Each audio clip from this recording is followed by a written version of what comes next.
Primeiramente, eu quero agradecer ao pastor Arrival por mais uma vez abrir as portas aqui da Igreja Presbiteriana de Pinheiros para a gente.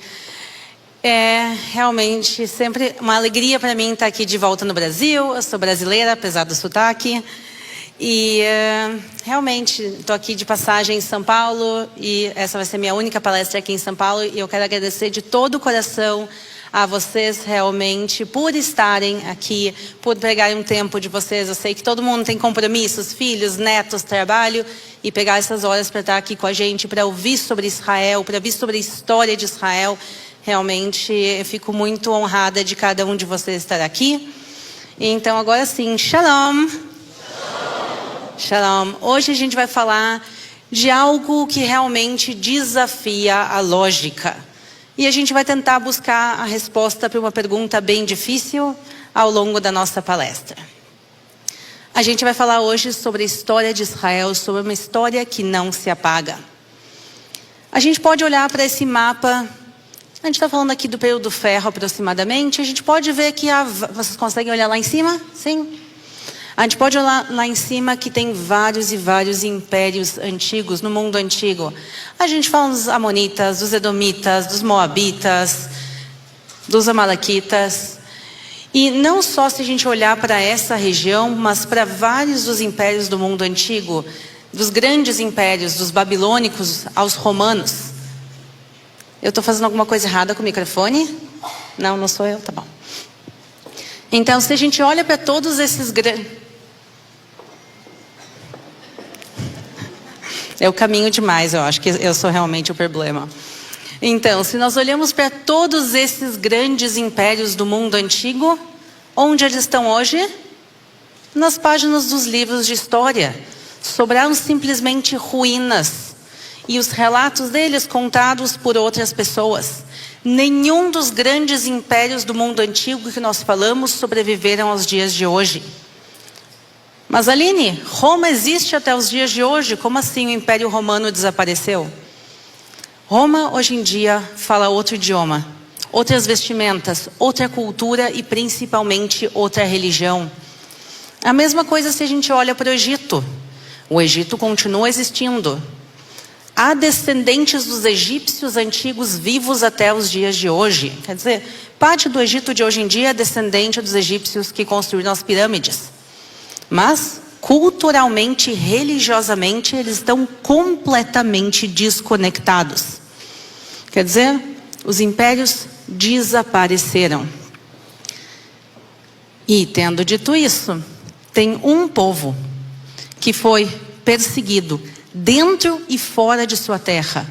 Foi exilado, muitas vezes ridicularizado por sua religião. Não permitido de falar o seu próprio idioma. E apesar de tudo isso, esse povo se manteve. Manteve a sua origem, as suas raízes, a sua língua e a sua religião. Que povo nós estamos falando? O povo de Israel. E aí vem a nossa pergunta, isso é algo que não é lógico. De todos os povos da antiguidade que nós podemos ver, o que foi mais perseguido, mais exilado, que sofreu mais do que todos os outros povos, justamente é o único povo que sobreviveu de todos esses. Isso é algo que não tem lógica. E por isso, o que nós viemos falar no dia de hoje é o segredo da sobrevivência do povo de Israel. Como o povo de Israel sobreviveu depois de 2000 anos. E, por consequência, também conseguiu voltar à sua terra. E qual o segredo? A educação. É simples. A educação está enraizada de uma maneira profunda dentro do povo de Israel. E por isso a memória não consegue ser apagada. Por mais que tentem, o povo de Israel luta para manter as suas tradições através da educação. E por isso, a educação salvou o povo de Israel. E eu vou explicar para vocês como isso é feito.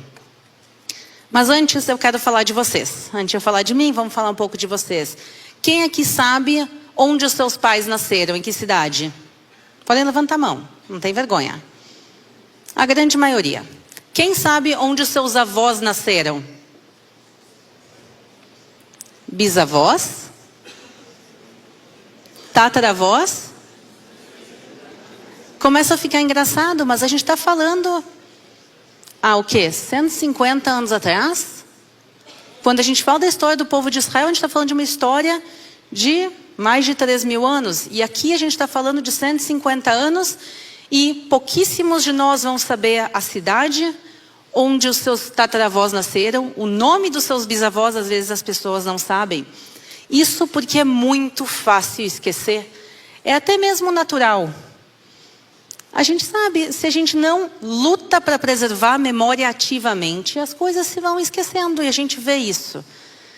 E a gente olhando para as nossas próprias famílias, para as nossas origens, às vezes a gente pode ver como pensar nos nossos tataravós, 150 anos atrás, chega às vezes a ser até engraçado. Mas recordar nossa memória é um mandamento bíblico. Eu não vou conseguir ler na tela lá da frente, eu vou ler aqui. A gente vai agora ler Deuteronômio 6. Que todas estas palavras que hoje te ordeno estejam em teu coração. Tu as ensinarás diligentemente a teus filhos. E delas falarás, sentado em tua casa, andando pelo caminho, ao deitar-te e ao levantar-te. Esse é um pequeno exemplo de vários versículos bíblicos que ordenam ensinar história, e principalmente história bíblica, para as futuras gerações. E esse versículo não fala só que a gente tem que ensinar, ele nos dá vários detalhes de como isso tem que ser feito. Primeiro, diz, ensina a teus filhos. A educação sempre começa por casa. Por mais que seja muito importante a escola, como o pastor está fazendo, e criando uma escola, a escola é uma parte da educação que começa em casa. A gente tem que ensinar os nossos filhos, em casa e no caminho. Não é só uma vez por semana na mesa, às vezes no domingo, vamos sentar agora e conversar um pouco e falar da história da nossa família, falar de história bíblica. Não. Isso tem que ser feito constantemente. Não é que a gente tem que puxar o filho e ficar no ouvido dele todo o tempo. Mas às vezes numa caminhada até a casa da família, contar a história da família. Ao deitar-te e ao levantar-te. De manhã, de tarde, de noite. Transformar isso como uma parte da nossa rotina. Porque se a gente não faz questão, se esquece facilmente. Eu quero ler mais um versículo para vocês. Dessa vez do livro de Salmos. Não encobriremos a seus filhos, contaremos à geração vindoura os louvores do Senhor, o seu poder e as suas maravilhas que fez, para que pusessem em Deus a sua confiança e não se esquecessem das obras de Deus, mas guardassem os seus mandamentos. E aqui a Bíblia nos fala para que não se esquecessem, porque essa é a natureza humana, se esquecer. A gente vai ter uma memória de curto prazo. A gente pode também muitas vezes falar que o Brasil às vezes é um país que sua memória não é forte.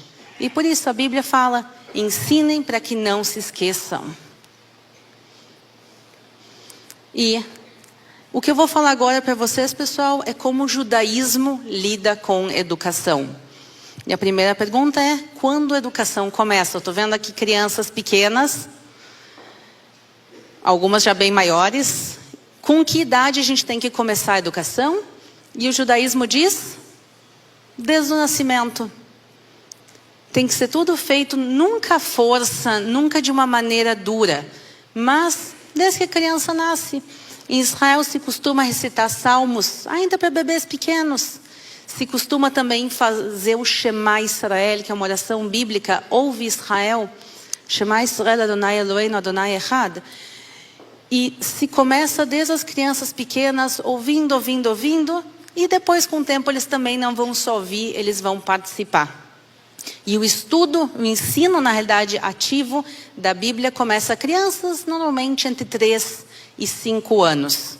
Depende, obviamente, da época, da comunidade, mas normalmente entre 3 e 5 anos as crianças já começam a estudar.